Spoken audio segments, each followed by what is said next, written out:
Sir आज की जो वीडियो होने वाली है बहुत ही ज़्यादा इंपॉर्टेंट और ख़ास होने वाली है, क्योंकि यहाँ पर एक पॉइंट और किसी एक टॉपिक को लेकर हम बात नहीं करेंगे, बल्कि मल्टीपल चीज़ों को हम कवर करने वाले हैं। और देखिए, बाजार के अंदर हरियाली का आना ना आना ये एक अलग मैटर है, लेकिन आने के लिए कई मरतबा चीज़ें ठीक ठाक होती है फिर भी नहीं आती है, तो वो एक अलग चीज़ है भाई। लेकिन आने के लिए जिन चीज़ों का होना ज़रूरी है, उस तरह की खबरें निकल कर तो आ रही है, विदेशों से भी देशों से भी। तो आज की इस वीडियो में हम उन तमाम तर चीज़ों को डिस्कस करने वाले हैं, और ख़ास तौर से आज शाम 4 बजे एक बहुत बड़ी गुड न्यूज़ भारत के अंदर और भारत के लिए आने वाली है, जिसको भी हम डिस्कस करने वाले हैं इस वीडियो के अंदर। तो ओवरऑल वीडियो बहुत इन्फॉर्मेटिव होगी, बस एक लाइक कर दीजिए, शेयर कर दीजिए। चैनल को अगर अभी तक आपने सब्सक्राइब नहीं किया है तो चैनल को भी ज़रूर सब्सक्राइब कर लें, क्योंकि आपको पता है कि भाई इस तरह के इंटरेस्टिंग कॉन्टेंट मैं आपके लिए लेकर आता रहता हूँ। देखिए, सबसे पहले अगर हम विदेश की बात करें तो विदेश की तरफ से एक बहुत बड़ा गुड न्यूज़ निकल कर आ रहा है, जिस वॉर की वजह से हमारी मार्केट और दुनिया भर की मार्केट कई मरतबा डिस्टर्ब हुई है, वो है रूस और यूक्रेन का वॉर। अब इस वॉर को रोकवाने के लिए, इस वॉर को स्टॉप करने के लिए एक प्लान तैयार किया गया है, जिसे पीस प्लान कहा जा रहा है, ठीक है। और ये डोनाल्ड ट्रंप की तरफ से किया गया है।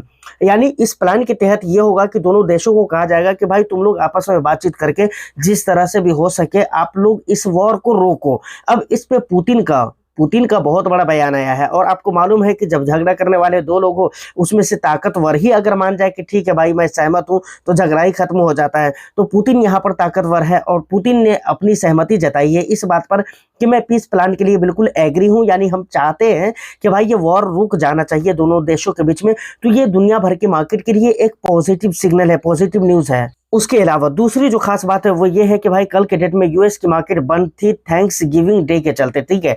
यूएस के अंदर थैंक्स गिविंग डे मनाया जाता है, ये क्या है नहीं है इसको आप गूगल के ऊपर सर्च करके देख सकते हैं, लेकिन इसकी वजह से यूएस की मार्केट बंद थी, ठीक है। तो यूएस की तरफ से कोई संकेत तो मिला नहीं, क्योंकि मार्केट ही बंद थी। उससे पहले की मार्केट अगर देखें तो मैक्सिमम जगहों पे पॉजिटिव थी मार्केट, तो उधर से तो कोई प्रतिक्रिया आई नहीं है यूएस की मार्केट की तरफ से। अब एशियाई मार्केट को अगर हम देखेंगे तो एशियाई मार्केट वही मिले जुले संकेत मिल रहे हैं, कहीं पर नेगेटिव कहीं पर पॉजिटिव। थोड़ा बहुत आप यही कह सकते हैं कि भाई एशियाई मार्केट के अंदर दबाव ही देखने को मिल रहा था। इसके अलावा अपने बाजार की अगर मैं बात करूं इस समय पे, तो आपको मैं बताऊं कि गिफ्ट निफ्टी के अंदर थोड़ी सी बिल्कुल हल्की सी पॉजिटिविटी देखने को मिली। और उसके बाद अगर हम इंडिया विक्स की बात करें तो यहां पर नेगेटिविटी अच्छी खासी देखने को मिल रही है। तो उधर से यूएस की मार्केट से कोई संकेत का ना मिलना, उसके बाद क्या कहते हैं कि एशियाई मार्केट से भी मिले जुले संकेत मिल जाना। दूसरी बात यह है इंडिया विक्स का मतलब दबाव में दिखना, गिफ्ट निफ्टी का थोड़ी सी पॉजिटिविटी है। तो इन तमाम चीज़ों से ऐसा पता लगता है कि आज के दिन में इंडियन स्टॉक मार्केट पॉजिटिव रह सकता है। जिस टाइम पे मैं ये वीडियो शूट कर रहा हूँ उस समय पे कई सारों जगहों पे नेगेटिविटी है, खासतौर से स्मॉल कैप 250 मिड कैप वगैरह में देखेंगे तो इस समय पे नेगेटिविटी है, लेकिन कोई दिक्कत वाली बात नहीं है। आने वाला समय में वो भी ठीक हो जाएगा ऐसा लगता है। लेकिन अब सबसे बड़ा जो न्यूज़ हमारे भारत के लिए है वो ये है कि Q2 के जो जीडीपी के आंकड़े आने वाले हैं वो आज शाम 4 बजे आने वाले हैं। मैं क्या बोल रहा हूँ, Q2 के जीडीपी के आंकड़े आने वाले हैं शाम 4 बजे, ठीक है ना। और मैं आपको बताऊं कि सीएनबीसी हो गया, टीवी 18 हो गया, उसके बाद और भी कई सारे ऐसे न्यूज़ चैनल्स हैं जिनके पोल के मुताबिक ये कहा जा रहा है कि इकोनॉमी Q2 में 7.4% की रफ्तार से आगे की तरफ बढ़ेगा। अब देखिए, एक बात यहाँ पर समझने वाली ये है कि इससे पहले जो क्वार्टर वगैरह के रिजल्ट आए हैं इंडिया के अंदर वो बहुत अच्छे रिजल्ट आए हैं। यकीनन मैं बहुत अच्छे का मतलब ये नहीं कि बहुत मतलब एकदम हेवी लेवल का हो गया, ऐसा कुछ नहीं है। मैं ये कहना चाह रहा हूँ कि इससे पहले कि जो भी क्या कहते हैं कि क्वार्टर वगैरह गुजरे हैं उससे तो अच्छे रिजल्ट है, उसके कंपैरिजन में अच्छे रिजल्ट आपको देखने को मिले थे। अब इसके जो आंकड़े आने वाले हैं जीडीपी के 7.4, जो कि अनुमानित तौर पे पोल के मुताबिक क्या जा रहा है, मतलब ये एग्जिट पोल है, जिस तरह इलेक्शन में एग्जिट पोल होते हैं ना उसी तरह एक पोल के मुताबिक ये कहा जा रहा है कि भाई इस तरह के आंकड़े आ सकते हैं। लेकिन हकीकत क्या हो सकती है वो आने के बाद पता चलेगा। और यकीनन अगर आज के डेट में आज शाम 4 बजे जो ये आंकड़े आने वाले हैं, इसका मतलब है मार्केट बंद होने के बाद ये आंकड़े आएंगे। मार्केट बंद होने के बाद ये आंकड़े आएंगे, कोई दिक्कत नहीं है। लेकिन सोमवार की जो मार्केट रहेगी ना, इसकी वजह से मार्केट के अंदर तहलका देखने को मिलेगा। अगर जीडीपी के आंकड़ों में अच्छा खासा ग्रोथ देखने को मिला तो अब देखिए, इससे फायदे की बात करें तो भाई फायदे बहुत सारे हैं। इसका मतलब है कि देश ने हमारा तरक्की किया है, हमारी इकोनॉमी ने तरक्की की है, जिसकी वजह से ये जीडीपी के या फिर करने वाली है, जिसकी वजह से हमारी क्या कहते हैं जीडीपी के जो आंकड़े हैं वो बढ़कर आ रहे हैं। तो ये पॉजिटिव सिग्नल है हमारे लिए, हमारे देश के लिए, हमारी इकोनॉमी के लिए। अब देखिए एफआईआईज और डीआईआईज के एंगल से मार्केट को देखना बहुत ही जरूरी है। इस समय पे लगातार पिछले 2 ट्रेडिंग सेशन से देखें तो खरीदारी कर रहे थे। लास्ट के ट्रेडिंग सेशन में उन्होंने 1200 कुछ की बिकवाली की, ठीक है, कोई दिक्कत वाली बात नहीं है।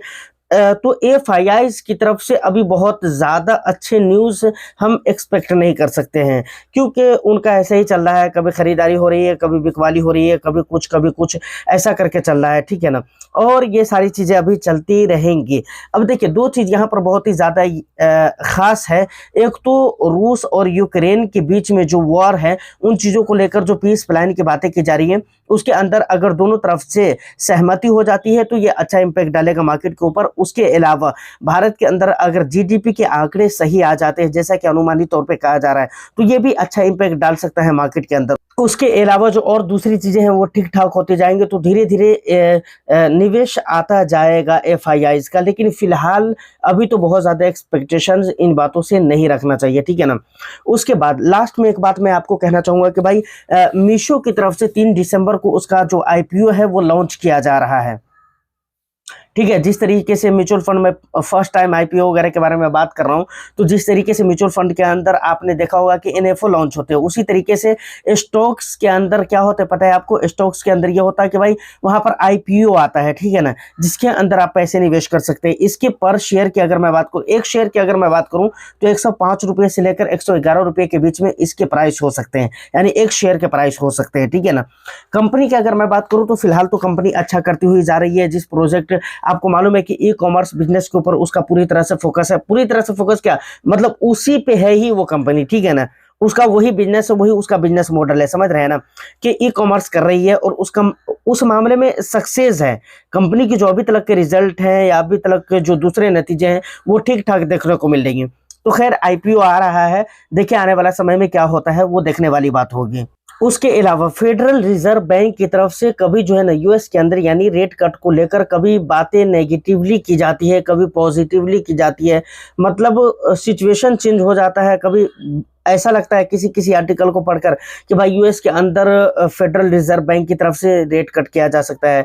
कभी किसी आर्टिकल को पढ़ने के बाद और किसी रिजल्ट को देखने के बाद ऐसा लगता है कि भाई नहीं किया जा सकता है। तो ये अभी मतलब खुद कंफ्यूज है वो लोग कि हमें करना क्या है, ठीक है ना। तो ये चीज देखने वाली होगी। देखिए ऐसे एक बात और भी है कि अगर वहां से रेट कट हो जाता है तो खास तौर से हमारे भारत के लिए तो बहुत अच्छा होगा, दूसरी मार्केट के लिए भी अच्छा होगा, लेकिन हमारे भारत के लिए बहुत अच्छा होगा। हमारे भारत के लिए इसलिए बहुत ज़्यादा अच्छा हो सकता है क्योंकि हमारे यहाँ जो है इन्फ्लेशन आपको मालूम है कि कंट्रोल में है, बिल्कुल कंट्रोल में है इन्फ्लेशन। उसके बाद अगर हम जीडीपी के आंकड़े वगैरह देखें, जॉबलेस वगैरह के जो डेटा होते हैं उन चीज़ों को देखें, एनालाइज करने की कोशिश करें, तो आपको पता चलेगा कि भारत बिल्कुल ठीक ठाक चल रहा है। तो इसलिए ऐसे समय में जब जीडीपी ग्रोथ कर रहा हो, इन्फ्लेशन कब्जे में हो, कंट्रोल में हो, तो ऐसे समय पे उसके बाद जो जॉबलेस वगैरह का बहुत ज़्यादा डेटा बढ़ा हुआ ना हो, तो ऐसे समय में अगर रेट कट हो जाए तो बहुत अच्छा इम्पैक्ट पड़ता है देश के ऊपर, मार्केट के ऊपर, क्योंकि लोग फिर से कर्ज लेंगे, फिर से लोन लेंगे और उसको फिर वो खर्च करेंगे। खर्च 2 तरीके से कर सकते हैं, ट्रेडिशनल मार्केट के अंदर कर सकते हैं जो हम खरीदारी करते हैं, पुराने मार्केट के अंदर जाकर मोबाइल, टीवी, फ्रिज या जो भी ज़रूरत की चीज़ें हो, शौक की चीज़ें हो, उन चीज़ों को हम खरीदारी करते हैं, या नहीं तो फिर पैसे बचाकर हम कुछ पैसे स्टॉक मार्केट के अंदर निवेश करते हैं। तो दोनों ही सिचुएशन हो, या फिर ट्रेडिशनल मार्केट के अंदर खरीदारी करें या फिर इंडियन स्टॉक मार्केट के अंदर निवेश करें। ओवरऑल अगर लास्ट में देखा जाए तो फायदा हमारे देश को ही होने वाला है, हमारे देश की इकोनॉमी को ही होने वाला है। तो देखिए फेडरल रिजर्व बैंक की तरफ से कुछ अभी क्लैरिटी मिल नहीं पा रही है, उसका जिस तरीके से क्लियर होगा और जब भी क्लियर होगा तो उसके ऊपर हम टाइम टू टाइम बात करते रहते हैं, और आने वाला समय में जब क्लियर होगा तो उसको लेकर हम बात करेंगे ही करेंगे। लेकिन हाँ ये है कि अगर ऐसा हो जाता तो ज्यादा बेटर रहता, ज्यादा अच्छा रहता। तो ये सारी बातें हो गई। उम्मीद करता हूँ कि वीडियो और इन्फॉर्मेशन आपको अच्छी लगी हो, तो बस एक लाइक कर दीजिए, शेयर कर दीजिए। चैनल को अगर अभी तक आपने सब्सक्राइब नहीं किया है तो चैनल को भी जरूर सब्सक्राइब कर ले। आपका जो भी वैल्यूएबल फीडबैक है आप मुझे कमेंट सेक्शन में जरूर बता सकते हैं। मैं फिर मिलता हूं किसी नेक्स्ट एंड इंटरेस्टिंग वीडियो में, जब तक के लिए all the best. Thank you for watching.